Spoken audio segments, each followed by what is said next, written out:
You are listening to That Hoarder Overcome Compulsive Hoarding. I'm a hoarder who needed an outlet to talk about this unusual and isolating mental illness. And because my hoarding is secret, I started this podcast to talk about it.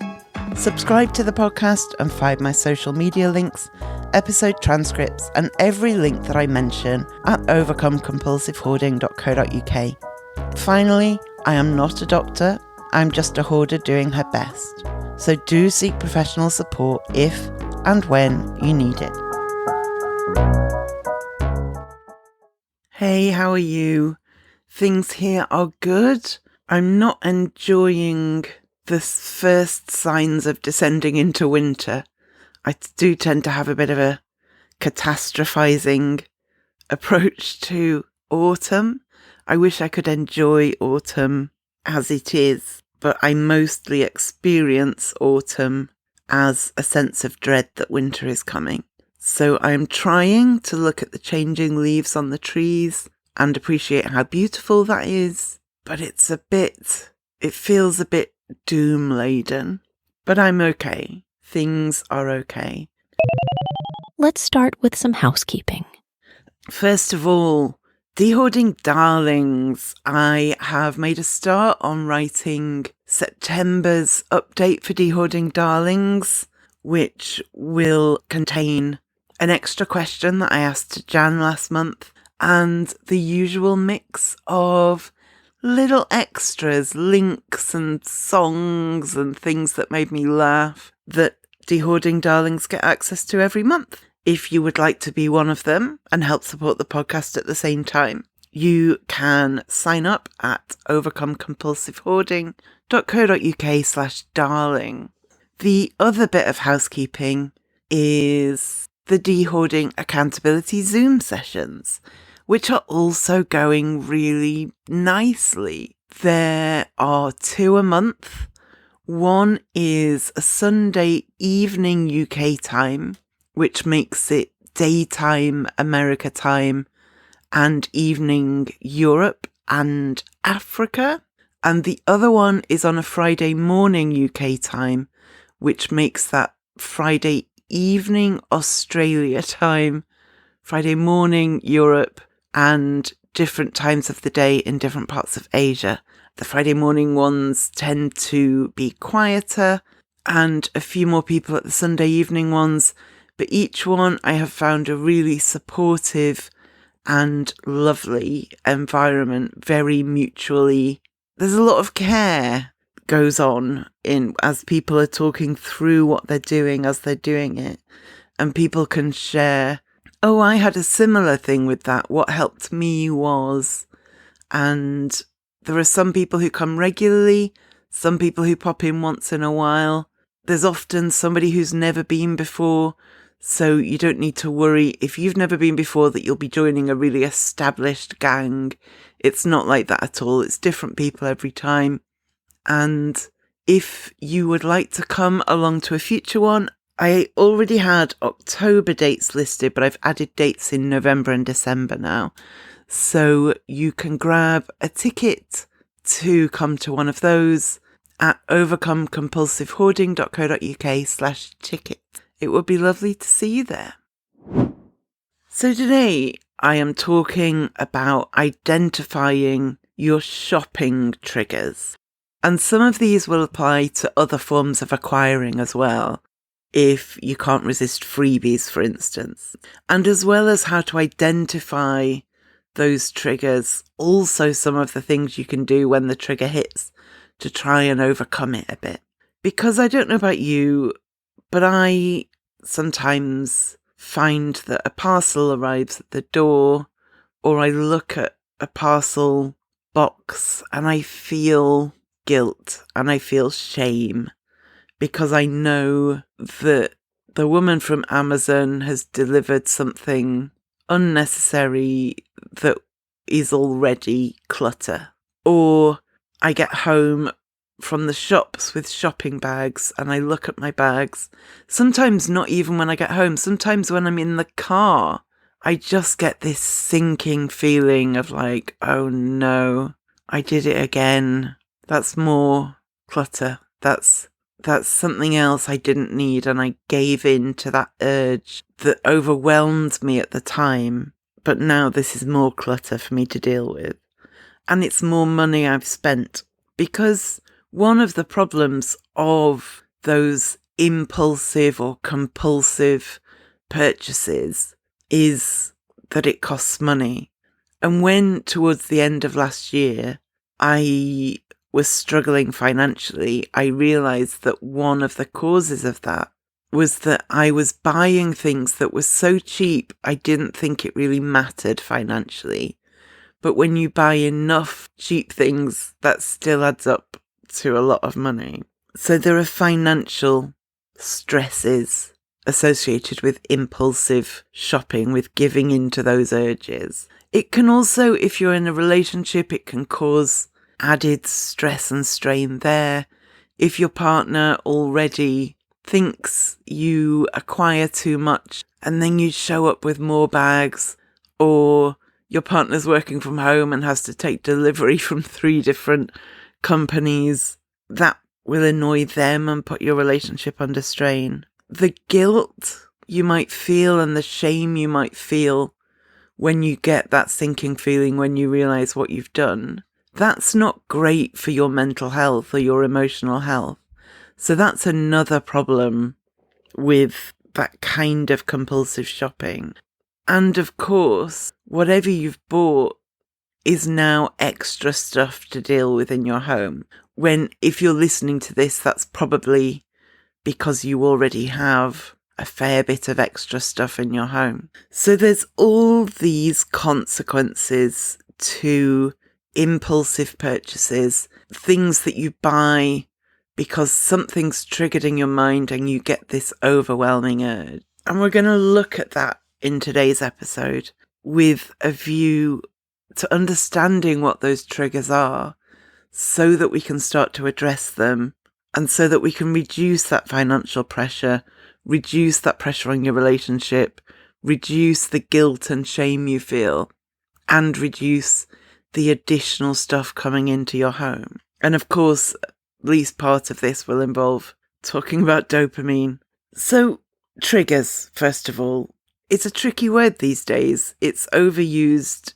Well, to be more accurate, it's misused. But what I'm talking about when I talk about triggers is situations or feelings or emotions that can lead us to feel this overwhelming urge to acquire something and that prompt us to do that. And there can be a whole range of triggers that can trip off that desire to spend compulsively. So I'm going to break them down. And the first type of trigger I'm going to talk about is emotional triggers. Emotional triggers are things like feeling stressed, feeling bored, feeling sad, feeling lonely, feeling anxious. Any of those things, if your brain works in a certain way, can convince you on some level that this will be solved by buying something. So if you think about when you're very stressed, people don't call it retail therapy for nothing.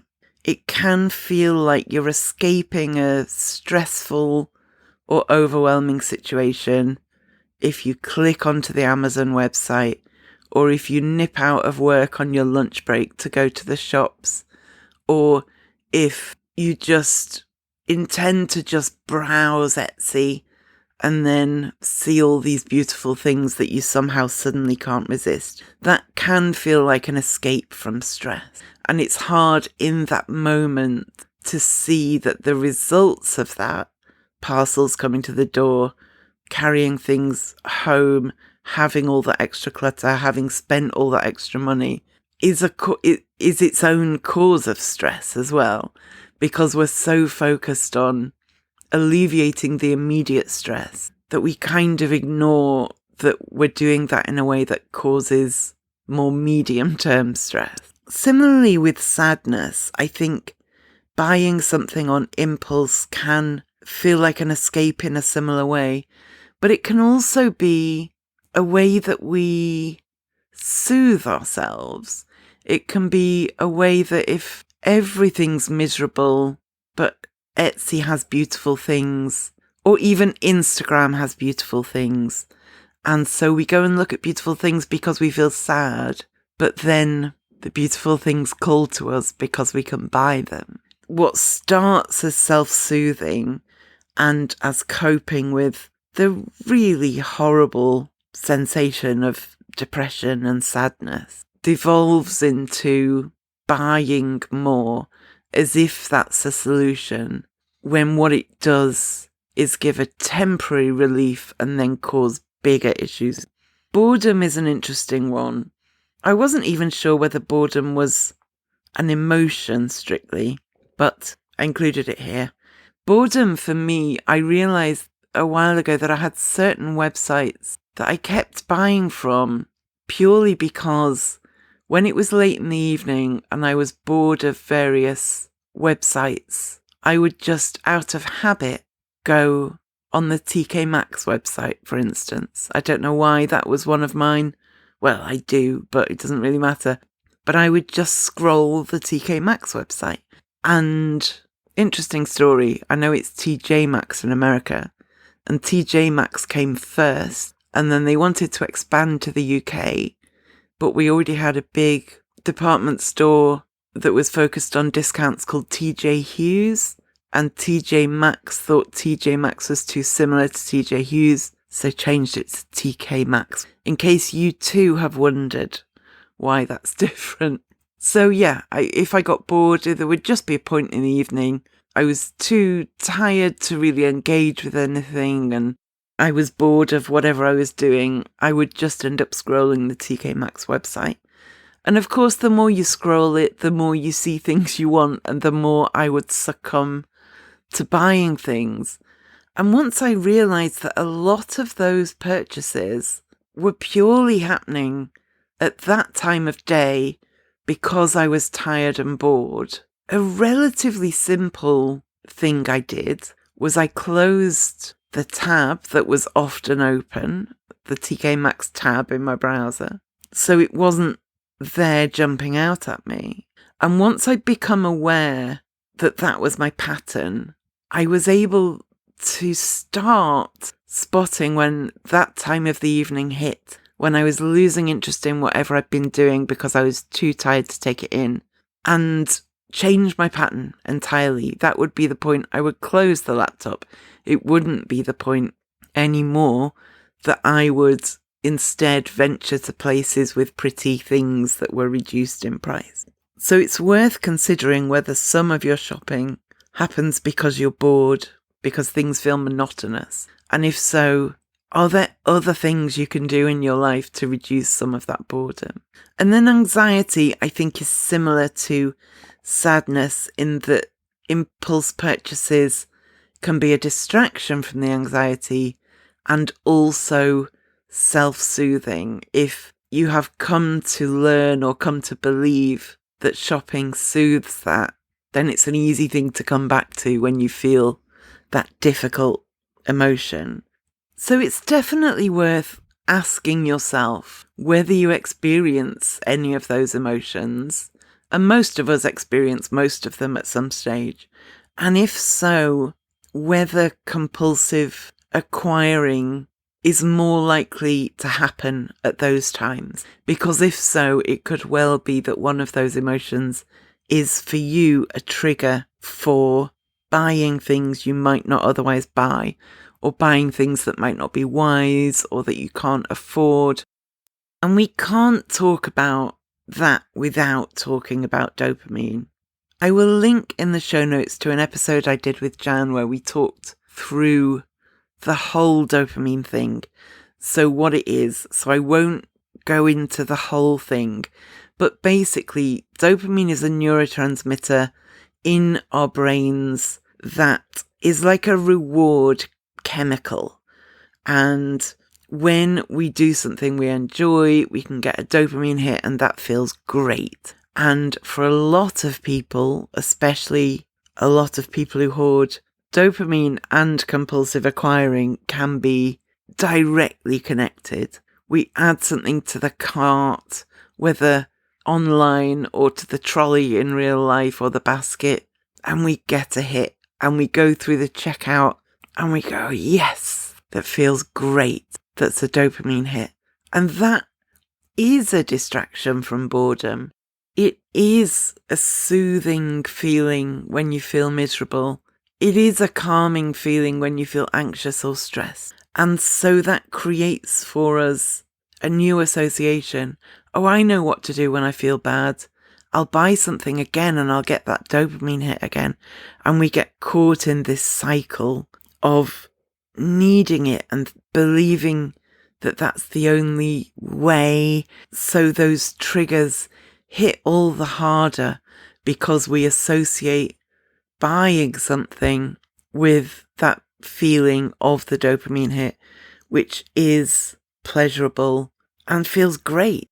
There are also environmental triggers, so external things to you, and that might be something about the place you're in. So maybe if you go to the shopping centre, the shopping mall, you're surrounded by messages telling you to consume, consume, consume. And you're surrounded by special offers, and you're surrounded by deals, and you're surrounded by things designed to make you want to buy. And people who are susceptible to that, and that is most of us, because billions are spent on identifying precisely how to get people to spend. So most of us are susceptible to one or more of those. They can all trigger that desire to buy something that may not be wise in the bigger picture. And even if you're shopping online, a lot of websites are also designed to maximize purchases. Of course they are. If you go on an e-commerce website, it knows. The website itself isn't sentient. The people who design the website know how to put in triggers, but especially the bigger websites will test. Do people buy more if the button's green or if it's blue? Do people buy more if it says add to cart or add to basket? Do people buy more when there's free shipping than they do if they get a 10% discount? And everything is optimized to ensure that we buy as much as we can. And especially the giants like Amazon fully specialize in this. Everything is personalized. That whole, we think you might like this, is addictive, and it's designed to be so. The other thing that makes website shopping so much easier is that it's right there. Whether you're on a computer, whether you're on your phone, whether you're on your tablet, it is just so easy.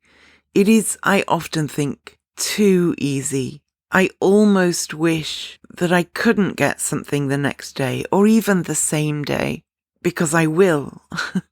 I will, if that's an option. If I have to wait a week or 3 weeks, maybe I would reconsider that a bit more. And the number of options available can also convince us to buy. We don't just get to choose a t-shirt with the slogan we want. We get to choose the style of t-shirt, the colour of the t-shirt, whether it's organic cotton or not. There is everything we could possibly want, and that's dangerous if you have a propensity to buy in a way that feels very impulsive or that you can be easily triggered into. And of course, dopamine again. Those ads that we see, the visuals, the beautiful things, all of that can trigger dopamine releases in our brains, as well as the instant gratification of either an instant purchase in a shop or being able to add something to our cart and pay for it online the minute we think of it. That instant gratification can also feel really addictive. And also there are social triggers. These are things that can influence what you buy and how you buy that can be as direct as peer pressure. Something like, everybody's got one of those. What, you don't have one? Wow. Feeling judged for not having something. But also, I think under social triggers is things like FOMO, fear of missing out, which is related to the peer pressure, but in a wider way. So that might be messaging from advertising, messaging from people you follow on social media that make you think on some level, well, my life will be improved if I acquire this thing. I enjoy making this podcast and it helps me on a personal level. It's a lot of work, but the feedback I get makes it worthwhile. I fund everything about the podcast myself. So if you want to help to ensure the future of the podcast, you can help me to cover the costs by sending a one-off or recurring donation at overcomecompulsivehoarding.co.uk/donate. And it's time for the dopamine bit. The validation we might feel socially if we buy something that people give us positive feedback on.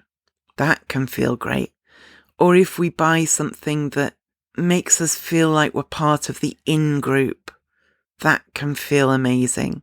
If we buy something that our favourite celebrity also has, that we saw on Instagram, that's very gratifying. And these are all things that often, if we step back and examine them, we realise they don't necessarily stand up to scrutiny. Would I really want to be part of this friendship group if being part of this friendship group requires me to buy stuff as a condition of entry? Am I really that susceptible to celebrities that I want to own something just because I saw it in the background of a video from somebody I like on Instagram? Is that really the person I want to be? Do I really want people to praise me based on what I own rather than based on who I am as a person? That's nicer praise, isn't it? If somebody thinks you're funny, or if somebody thinks you're very loving and caring, that's the kind of praise that means something to our soul. So much more than the praise for our jeans or the praise for our new bag. So a lot of the social triggers, even when dopamine comes into play, are the kind of thing that if we step back and say, but is that really, as Jan would say, does that align with my values? Buying this to impress somebody, buying this to get praise. And framing it in that way can help us to examine, okay, so I'm buying this for that reason. Is that the person I want to be? And if not, what can I do instead that will make me feel good? But of course, that's all a lot of information. Whereas when we're in the moment where we're overtaken by one of these triggers, it's really hard to step back and pick apart exactly what's caused what, isn't it? Because we're overtaken by the need. Feels like a need. So if you want to start identifying which things trigger you to buy, and it may be one of the things I've listed, maybe something else entirely, there are some ways that can help you to identify which triggers are affecting you. And one of them is through journaling. And this doesn't have to be like long form entries, although it can be if you want, if that's what you want to do and if that would help you, go for it. But it can also be jotting down things like, say after you've made an impulse purchase, it might be jotting down, what was I feeling before I bought it? What was I doing before I bought it? How did I feel when I bought it? And how did I feel afterwards? And afterwards can be immediately afterwards. You could also add, how did I feel a day later and a week later? And the first few entries you make might not make much sense. But the real role of this kind of journaling, whether it's charting or whether it's more long form, is to do it a number of times and then look for patterns. Because if you say you've done 10 journal entries about impulse purchases, you can then look back and say, okay, 8 of those times, 8 of those 10 purchases were on a Thursday after work. What's going on there? Oh, I've got a meeting I really hate on a Thursday afternoon. So how was I feeling after that meeting each time? I was probably feeling quite stressed. And then you can start to spot those patterns. Or maybe 7 of the 10 times you'd been feeling just really miserable beforehand. Or 9 of the 10 times you'd been overwhelmed by the pressurizing sales tactics in a shopping centre where every ad, every display, every interaction was pressurizing you to buy. Once you start identifying those patterns, that's when you can start to change your behaviour to try and either prevent that trigger from happening at all. Like, I cannot go shopping in charity shops. I know that they're my kryptonite. Every one of my values combines in a charity shop. All of the things that might make me purchase are in a charity shop. Things are cheap. It's for a good cause. It's one-off. It's environmental. All of those things happen in a charity shop. So these days, I just don't go in them unless I'm donating. And if I'm donating, I pretty much visualize blinkers and I walk in looking at nothing. I leave my bag of donations looking at nothing, and I leave the shop looking at nothing. That might sound extreme, but the extreme number of unnecessary purchases I've made in charity shops over the last 30 years tell me I just can't. And if that's you with shopping malls, maybe you need to avoid shopping malls altogether for a while. If it is stress, maybe you need to look at stress management tactics that might help to reduce that, to prevent you from getting to such a state that you have to buy now.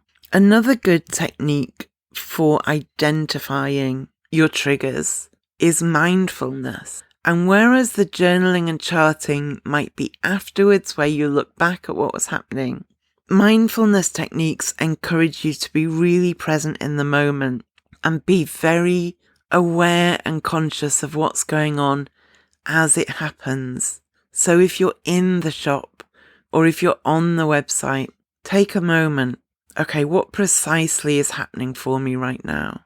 What am I feeling that is leading to the urge being this strong? What are the sensations in my body right now? What thoughts are going through my mind? And you're not telling yourself off for those thoughts or those sensations or those feelings. You're just observing them.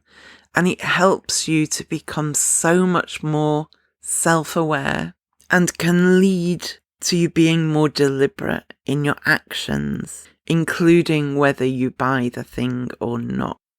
Sometimes we need to feel the urge to buy and just feel it, ride it out, sit with it, acknowledge, I'm feeling a really strong urge right now.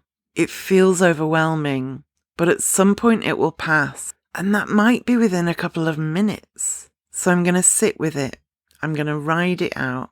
I like to, not so much with this, but with anxiety, I almost visualize, well, I don't almost visualize, I do visualize waves in the sea going, rising up and then falling down. And I think with urges like this, that kind of thing can be really helpful. Say, wow, that feels really compelling. That feels really strong, but I know there are good reasons not to do this. So I'm going to sit and I'm going to feel it. I did an episode on distress tolerance. It's not nice sitting with those feelings and not acting on them. But just because it's not nice doesn't mean we can't do it. We can sit and think, I'm riding out this urge and it feels horrible. But we can still do it, even when it feels horrible, because it will pass. It will. And if that feels too much, if sitting with the urge indefinitely feels too much, a smaller but still effective step you can take is just to delay instead. Don't say, I'm sitting with this urge so that I won't buy the thing. Just say to yourself, okay, I can buy it tomorrow. I could buy it next week. You can even, like when I was reducing my self-harm levels, for me, a lot of that was about, Okay, you can do it, but in a minute, and then in 2 minutes. And sometimes I would still do it. Often I would still do it. But over time, I was able to delay longer and longer and longer. Until now, when it's been several years delay. And sometimes delaying till tomorrow still feels too much. So see if you can delay 1 minute. If you're in Tesco and there's something in the aisle you really want, think, okay, I'll do the rest of my shopping, then I'll come back to this aisle and see how it feels then. And the urge might have passed. Talking it through with somebody can really help as well. Whether that is giving somebody a ring in the shop, ring your best friend and say, I've got this really strong urge to buy this thing. This is why. What do you think? Do you think I really need this? Or do you think it might add to my clutter? Or do you think it might be a waste of money? Or ringing someone, not mentioning the urge to buy, but ringing someone as a distraction. Distraction can be surprisingly effective. I'm almost embarrassed when distracting myself works, because it makes me think of like when a toddler is demanding something and you go, oh, look at that car. And makes me feel very like I'm a child or a dog or something when distraction works. But sometimes it does. Maybe that's part of delaying for you. Distract yourself. See what happens. But like I said earlier, a lot of overcoming these urges is about addressing the cause of the problem. If you're chronically anxious, buying that pair of shoes isn't going to fix you. So what can you do in the bigger picture to work on your anxiety? Is it going to therapy? Is it reading a book about anxiety management? Is it doing a course? If you're really, really depressed, a new order of books won't cure your depression. Might feel great briefly, but maybe you need to be thinking about meds. Maybe you need to be looking at, I hate the phrase lifestyle factors, but things like the food you're eating, how much you're seeing other people, are you leaving the house ever? Resolving the depression or the stress or the boredom or the anxiety, if they are your triggers, is a bigger picture solution to those impulses to buy than buying something each time those impulses hit. Similarly, if particular people constantly pester you to buy things, maybe avoid those people or don't spend your time with those people in places where shopping's involved. Go to a cafe with them instead. Go for a walk with them instead. Go to their home for a glass of wine instead. Don't go to the shops with them. Or if you know you're susceptible to the environment or the circumstances in a particular place, like I am with charity shops, like some people are with shopping centres, or whatever that looks like for you, try and not go to those places, at least for a while, to try and break that pattern. Can you meet your friends somewhere else? Can you do your grocery shopping in a small shop that doesn't have aisles of other stuff? Could you do your grocery shopping online if that feels safer for you? So a lot of it is about avoiding or minimizing the things that trip those triggers off in our brain. Then we have fewer of those battles to contend with. And this is hard stuff. If I'm making it sound simple, I don't know if I am or not. It's not simple. Any combination of factors can cause us to need to buy something for that overwhelming sensation that there is no debate. This has to be bought and it has to be bought now. It's complicated. Our brains are so complicated. But there are things we can do that reduce the risk. And that's what this is about. So start trying to work out what's going on for you when you get that trigger to acquire something. And when you understand what's going on, it gives you a starting place for addressing it. So shout out to the Practically Happy podcast, which I will as ever link to in the show notes. In this little clip, Miranda Anderson is talking about savouring. So savour this. Another way to think about anticipation is savoring. I've talked about savoring before. It's one of my very favorite ideas within the field of positive psychology. The savoring process involves noticing and attending to a positive experience, and then responding to that stimulus. Savoring always happens in the present. It's a present experience that you're thinking about and building and enlarging and attending to a positive experience. But the experience you're attending to doesn't have to be in the present. So savoring something in the present would be mindfulness about what you're doing in that very moment. You can also savor the past. That would be reflection. And savoring the future is called anticipation. So when you think about that movie that Sean refers to in his study, you think about how this Friday you're going to watch one of your favorite movies, and you not only think about it in a passing moment, but you think about it by remembering how much you like it, maybe thinking about the first time you watched it and how much you enjoyed it. Maybe you remember some of your favorite lines and you attend to the experience that you're going to have in the future. You're building up positive emotions right now about something that is yet to come. That's called savoring the future or anticipation. I like the way she talked about savouring as incorporating mindfulness or reflection or positive anticipation, depending on whether you're savouring the moment now or savouring something in the past or savouring something you're anticipating in the future. I really like that framing. What can you savour today? Okay, thank you for listening, and I will speak to you next time.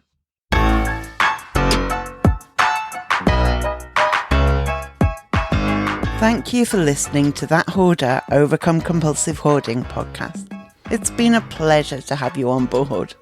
You can find all the links I've mentioned and a transcript of the episode online at overcomecompulsivehoarding.co.uk. To find out more about how you can support this podcast and the overall project, go to overcomecompulsivehoarding.co.uk/support and do subscribe to the podcast so you make sure you don't miss any future episodes. There may be links in this podcast that earn me money. This doesn't come at any extra cost to you if you make a purchase through those links, and it helps to support the podcast.